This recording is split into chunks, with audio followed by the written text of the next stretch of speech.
Well guys, good morning and welcome to Slutsk. I'm back in Slutsk, and if you recall from my previous video, I was in Slutsk in June. Way back in June, it was about 30 degrees Celsius.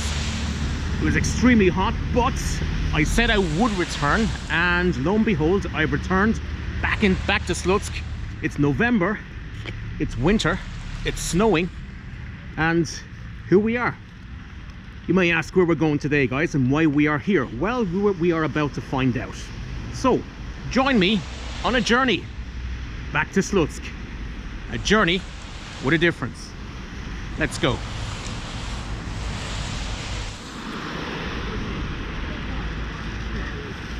So we're here at Komsomolskaya Street, and I'm actually facing a school building, but it's not actually any kind of ordinary school building. It's something that is quite unique and quite special. It has quite a unique place in Belarusian history, and he's going to explain why we're here, and of course the significance of this building, one of the oldest school building in all of Belarus. Yes, let's go.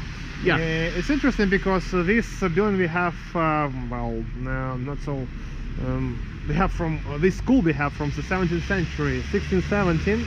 It's one of the oldest schools in Belarus, but we are in Slutsk today not for the schools and education. We are in Slutsk to commemorate Slutsk Uprising in 1920, 100 years for this uprising. Belarusian guys fought for independence, fought for the future of their country.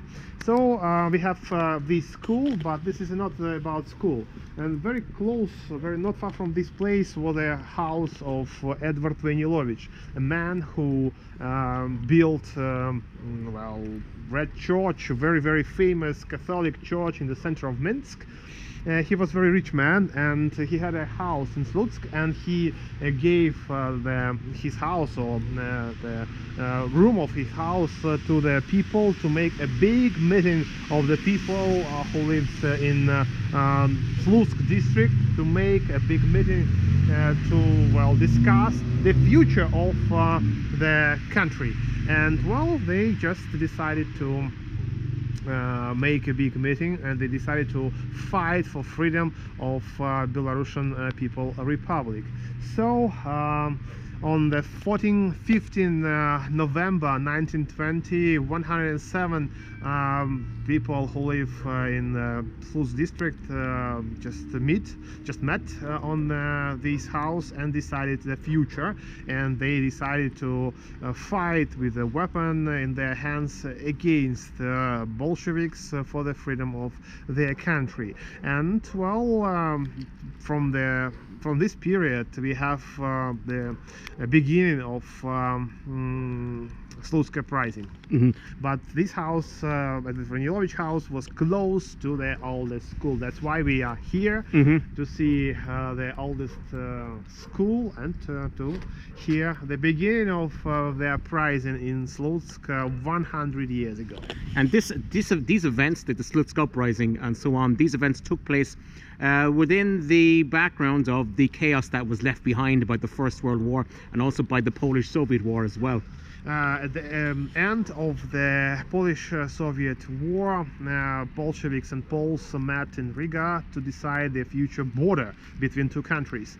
And it's interesting because they decided to divide Belarus in two parts. The eastern part should be in the borders of Russian Bolshevik Republic.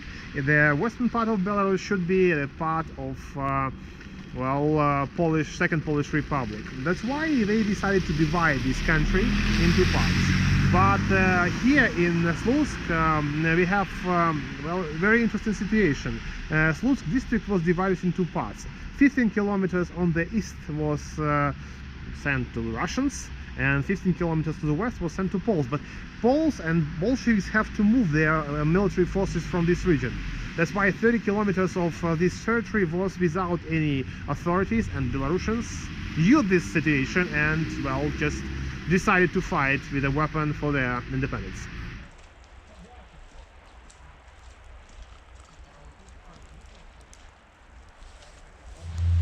So what we have here, so we have here the gravestone of one of the participants of Slutsk Uprising.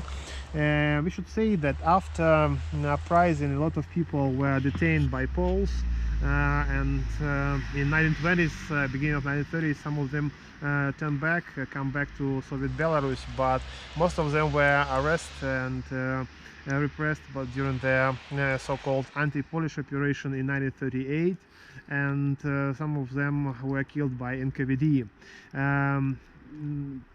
Unfortunately, a lot of people who lived on the territory of Slutsk district in 1920s, 1930s, just civilians, were sent to Kazakhstan, to different other territories of Soviet Union, and well, some of them lived on their territories. Here we have Danilovich Mikhail Iosifovich, in 1941 was died, and well, this guy participated in Slutsk Uprising in 1920.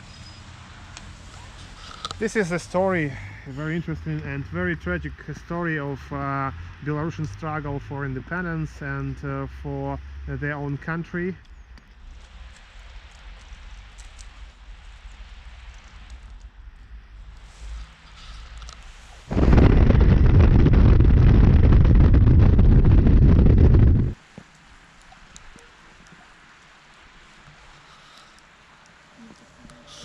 So we're here in the village called Semizhevo. Yes, we are in Semizhevo, and Semizhevo, we can say that this is the capital of Slutsk Uprising in 1920, because it's really very interesting, because here we have the first Slutsk regiment, we have the first Slutsk brigade from Slutsk, and it consisted from two regiments. First regiment, Slutsk regiment from Semizhevo, and the second regiment from Grozovo. And well, here in this place, Slutsk rebellions or partisans starts to form well, their military units, and the first Slutsk regiment defend 20 kilometers of the front line from Semizhevo to Vyzna, Червоная Sloboda, Red Sloboda, and first Grozovsky regiment, it's protect 60 kilometers of the front line from Timkovich to Semizhevo, very, very long. Unfortunately, they have not so much soldiers. They have something like from 4,000 until 10,000 soldiers, and unfortunately they have only 2,000 rifles and well, just 10 machine guns, but they fought against 8th army of 8th division of the 16th army of Bolsheviks. They fought from 27th of November until 28th of December 1920. And here we have a monument for commemoration of the bravery partisans of the people who fought against the enemy on the territory of Belarus for the national ideas, for the independence of Belarusian People Republic.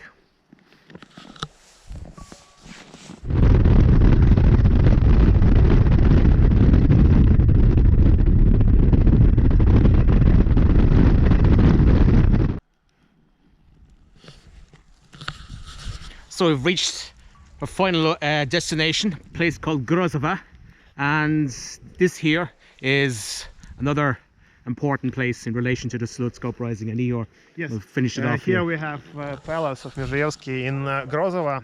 Here we can say that headquarters of the second Grozovsky regiment. Here people came just to leave different things for these Belarusian soldiers, and this was one of the main centers of Slutsk Uprising.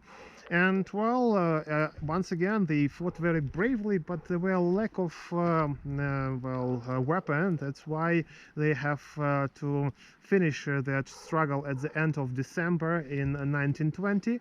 After that, well, they some of the soldiers just moved from Soviet Belarus to Poland, to the territory of Poland. They crossed the river line, and near this place Siniałka, they just were detained by Polish military forces. Some of them were sent to Białystok, to in other places, to the camps, and after that they just tried to come back. But 400 Belarusian soldiers continued their fight against Bolsheviks in the demarcation line. And it's interesting, 16 army of the Soviet of Bolsheviks just captured Kapylsky district only in March 1921, when finally this border was proclaimed, the Soviet-Polish border.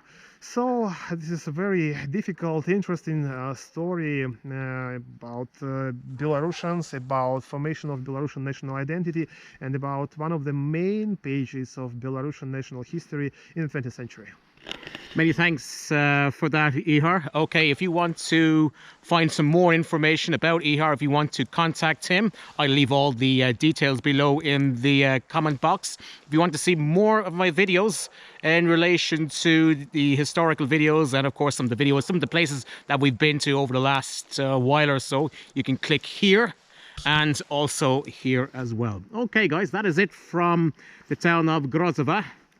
So I hope you've enjoyed the tour, little trip, and we'll be back traveling and football and beer and doing tours around Belarus. Okay guys, that is it from Grozowa. I bid you adieu. Do svidania. Slanga full.